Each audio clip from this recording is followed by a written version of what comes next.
If you don't like the facial interface or the facepad that comes with the Quest 3 out of the box, well, here we have the replacement facial interface from AMVR. This adds several facepad options, plus it adds vents for cooling, and it has a nose guard too to help block out all the light. And that's something that the Quest 3 doesn't even have. Oh, and if you're wondering what this is, we're going to be testing how compatible it is with Elite Strap and Halo head straps, because there's been some reports online that this facial interface doesn't work with that head strap.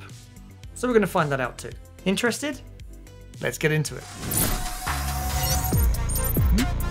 First, let's talk about all the things that it's got, because by default it has this PU leather face pad on top of it. Now that is going to be nice and easy for wiping it down, keeping it clean, and it's also nice and soft on your skin as well. Certainly a lot softer than the default fabric that comes on the Quest 3, which quite a few people can find rough and a little bit hard on their face. It does, however, also come with what they call an ice silk fabric, which is just a soft fabric, but it is more breathable than the PU leather. This is also depth adjustable, similar to the facial interface that comes with the Quest 3 out of the box. There's basically 3 grooves in here. You get to choose between low, medium and high as to how close or how far away you want your face from the headset. That's a little bit different from the default one that comes on the Quest, where it has 4 different options, which there's 4 little tiny dots on the inside for moving it in and out. Adjusting this is really easy. You just push that in, move it up or down to whichever notch you want to put it into, and then click it back into place. And you just have to do that on the 4 corners, and then it clips back on to your headset. It is a little bit fiddlier to do because you've got to do it in 4 different places rather than just the 2 that's on the default facial interface. But I do find that once it's set in place, it feels a lot sturdier and a lot more locked in than the default facial interface.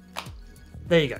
And the same goes when you click it in, because when that clicks in, it feels a lot more secure than the default facial interface does. And at the bottom here, we also have a nose guard. The default facial interface does not have a nose guard. This one does. So we're going to find out how well that blocks out the light when we go and test it out. If you don't want it though, you can take it off because it is detachable, because some people like to see down their nose at the ground and other people want to completely shut it out. So it's great to be able to have that option with this facial interface as opposed to the one that comes with the Quest 3, where you've got no choice, you just can't have one. And another great feature of this facial interface is the vents on the top, because the default one doesn't have any vents, and so the lenses on the headset can steam up when you play a lot of active games. So anything that can help you stay cooler for longer is a good thing. And when wearing it, I haven't noticed any light coming in through those vents at the top or through the nose guard at the bottom. The design of this is a lot more comfortable for my face than the default facial interface was.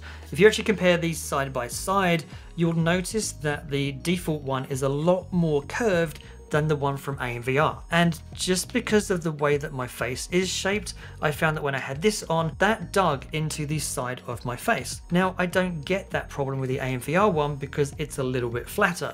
So it cups the whole of my face a lot better, so it's a lot more comfortable, so I can wear it for longer, so I can game for longer. So that's all its features and how you kind of set it up. Well, what's it actually like to use?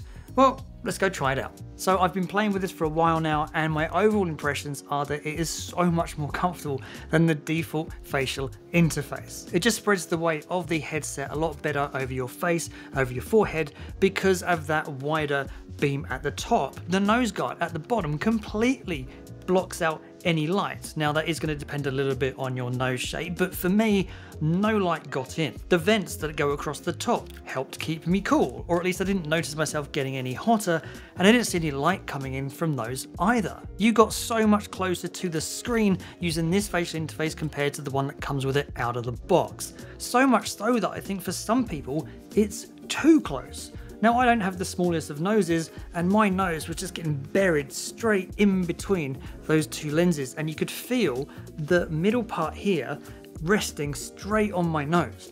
I mean, the field of view was absolutely amazing, but I wouldn't say it was overly comfortable. But all I had to do is then sort of just pull it back a notch and have it in the middle, and that pulled it away enough such that my field of view was better, but without my nose actually sitting on the headset itself. So it's good to be able to have that adjustability so you can find the right setting for you. What we're going to look at now is how well does it work with different types of head straps, because this is an Elite style head strap, and this is actually AMVR's own one, and this unsurprisingly works quite well with that. It actually works well with any Elite head strap just because of the style of the head strap. One of the issues is that the top of the facial interface that's here it's a lot taller than the default facial interface. So when you use something like a Halo head strap, well, we're going to find out whether that works with it or whether it completely clashes and it's unusable. You might be surprised. So here we have the Bobo VR Halo head strap. This is the M3 Pro. So let's go and replace that.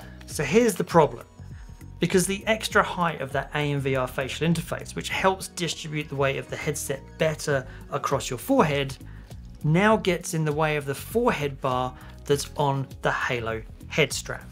So you can't wear the head strap properly. There is, however, a way around this. The only reason this is stopping doing this is because of that strap at the front. If you take this little middle strap out here, so just undo the Velcro and just undo it so it's not attached. Now you've got the freedom to be able to get that gap in between the facial interface and the head strap. That strap cannot be attached with this facial interface. And to be fair, a lot of people just don't use this anymore anyway, so it's not a big issue. Once you get the arc of this right, so that not only the forehead, but the facial interface kind of sits on your forehead and across in front of your eyes at the same time, it just really helps distribute the weight of the headset across pretty much your whole head. And it's really comfortable to wear. I do find though that you lose that field of view because I can't get the facial interface as close to my eyes as I could with an Elite strap. So do I recommend buying this? Well, I think if you've got the default facial interface and you've got no problems with it, like you find it comfortable, you're quite happy using it, then I'd say no, don't bother. Save your money and put it towards another upgrade that you could get, like a new head strap, such as the AMVR head strap that I've got here. I'll actually be doing a review of this next, so subscribe to the channel if you haven't, if you want to find out what that review's like later. If, however, you do find the facial interface uncomfortable, you want better light blocking, you want more comfort, you want something that might run a little bit cooler, then the AMVR facial interface is actually a good buy. This is going to cost you $35 on Amazon. It's a little bit cheaper on AMVR's direct shop. And if you use code MyTechGear, you'll get an extra 5% off as well. I will put purchase links to them in the description down below so that you can go check them out for yourself. If you want to check out some more great Quest 3 upgrade ideas, then be sure to check out the link up here. Thanks for watching. And as always, I'll see you in the next one.